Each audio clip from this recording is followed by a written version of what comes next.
Alright guys, TTC, Iowa State guy here, Tim.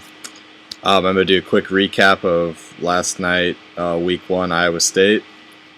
It wasn't the prettiest thing ever, but we got the win, 20-19 over 7th ranked UNI, and that's in the FCS of course.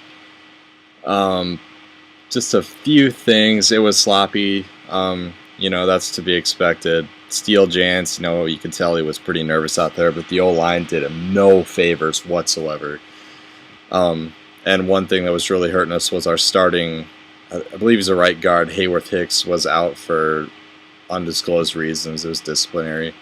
So I think for Iowa, this coming weekend, our O-line should be a little bit better, and our younger guys, we got a true freshman, or he's a redshirt freshman, Tom Farniak, starting at center, so I think things could shore up there. Through practice this week and everything. So, one thing that really annoyed me was Darius Reynolds, our so-called #1 receiver. He was just going back and forth with the UNI corner all night, just getting, I think he got 2 personal fouls, and he had nothing to back it up with. He had 3 catches for 27 yards, for crying out loud. It's like, cut the bull and produce on the field. Let your stats and play do the talking. But a few bright spots was the 4th quarter play of Steele Jance. In the final 5 minutes or so, he led 2 touchdown drives to win the game for us. So hopefully he got the jitters out of the way the first 3 quarters, so he can carry that 4th quarter momentum the rest of the year. He's got to get a little more comfortable, and I think the rest of the team has to help him out in that regard. I think, Chantrell Johnson didn't have the best game, and again, it goes back to the offensive line. I think that's #1 for us going into next week, and I think that's going to improve the whole team.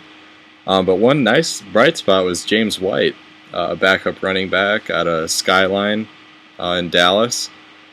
He had some nice runs there. I think he was averaging about 6 yards a carry. But yeah, the receivers got to step up for next game. The O-line's got to produce. I think, Steele, he can make things happen with his legs when the play breaks down. But I think when he was at his best yesterday, it was when he was a pocket passer. So I'd like to see more of that. The Hawkeyes coming up. They lost their 2nd string running back, McCall. I watched a little bit of that game. I think they're as beatable as they have been in the past few years. But the key is going to be pressuring Vandenberg because he's still a young guy.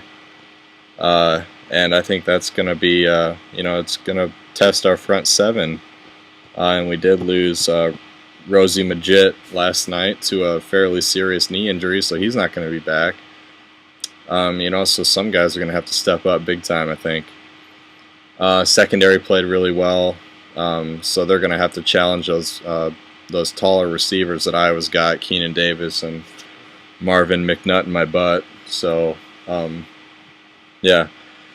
A few other games that I watched, Auburn pretty much vomited as soon as Utah State gave up that lead. That was pretty disappointing. Obviously, I hate Gene Chizik.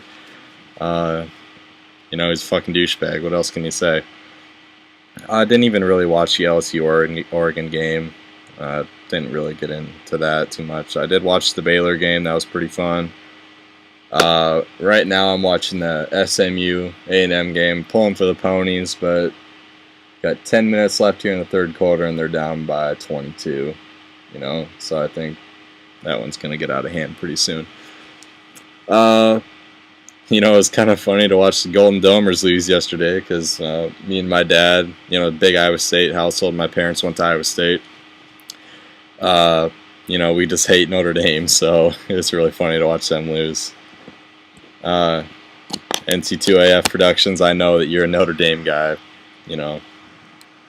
Gotta have people that root for those guys, I guess, too. But this running back for SMU, Zach Line, is a stud. He had like 100 yards in the first quarter. I don't know what his stats are right now, but Yeah, I think this week for Iowa State, this practice week is going to be really important. Got to shore some things up because it's not going to get any easier all year. So I really look for the O-line, especially, and the receivers to step up. That's going to make Steele Jance look a hell of a lot better. You know, in the defense, they got to be up for the challenge this week against Iowa. I think Paul Rhodes is going to get his first win against the Hawkeyes. So, yeah, you know, it wasn't the way they drew it up, but I'll take a win. That's for damn sure. So yeah, hope everyone enjoyed week 1. Hope your teams did well. Yeah, I'll make more videos this week and kind of leading up to the Iowa game, and I'll see you later. Go Cyclones.